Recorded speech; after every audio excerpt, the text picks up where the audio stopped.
Okay, give me a minute here, everybody. Now, look, right? Nobody would like to see something like this happen in Alaska more than me. But I keep getting this question in the comments. Will they arrest him? They can't. They won't. It's not going to happen. And one of the biggest reasons it's not going to happen is because the United States is not a signatory to the Rome Statute, which means we don't participate in the International Criminal Court. And that means we don't have to listen to their decrees or validate their warrants.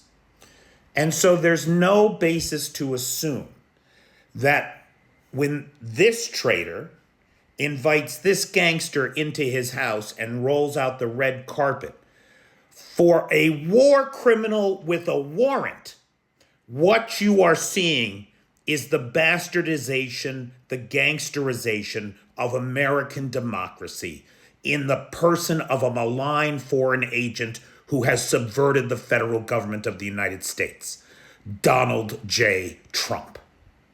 And the lesson for Americans here is that if we want to preserve our democracy, our partnerships with the world are critical to that. It's what lets us make the money we do. Trump is destroying our trade relationships. Think of the men and women who have dedicated their lives to building businesses with the rest of the world who right now are going broke. And him and his billionaire friends are buying up their assets at pennies on the dollar. It is on purpose. Make no mistake. Our international partnerships drive our economy.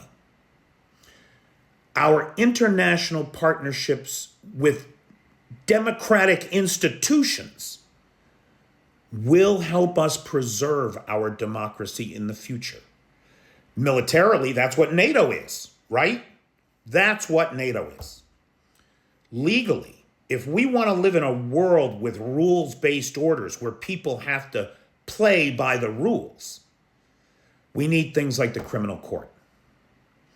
And our staying out of it because we didn't want Henry Kissinger, who got a fucking gold mine in Indonesia for the genocide that he helped down there, he wouldn't get charged. I mean, that's why we're not in the ICC. We don't want to see our boys, our people, held accountable internationally. Well, that's bullshit. That's bullshit. If you play by the rules, shouldn't be a concern. But if you want to cheat like these cheating, lying bastards do every day, then of course you're going to stay out of it. So if we manage to preserve American democracy through this oligarch coup that we're currently living through, and make no mistake, that's what this is, fueled by the rage of the American working class, misplaced in some ways, not entirely. If the Democratic Party hadn't thrown the American working class overboard in the 90s and chosen for us our next presidential candidate in the last 3 elections, if they had played fair with the nomination process, if they were not complicit in the creation of this cultural nightmare, maybe we wouldn't be in this situation.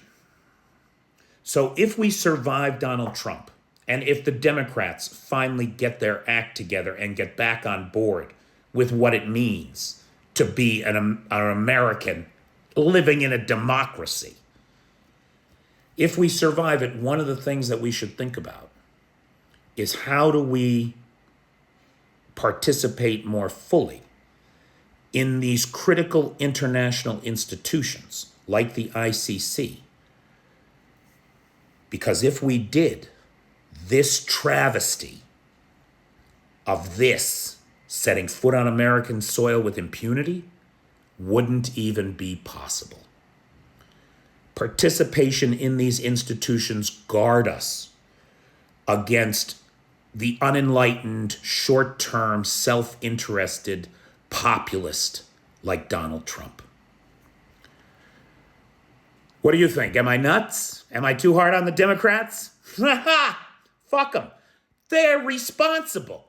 There is no way that this bastard has gotten away with everything he did without complicity of the Democrats. Why the fuck was he not in jail before Joe Biden was out of office?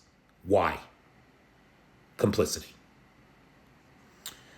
Let me know what you think.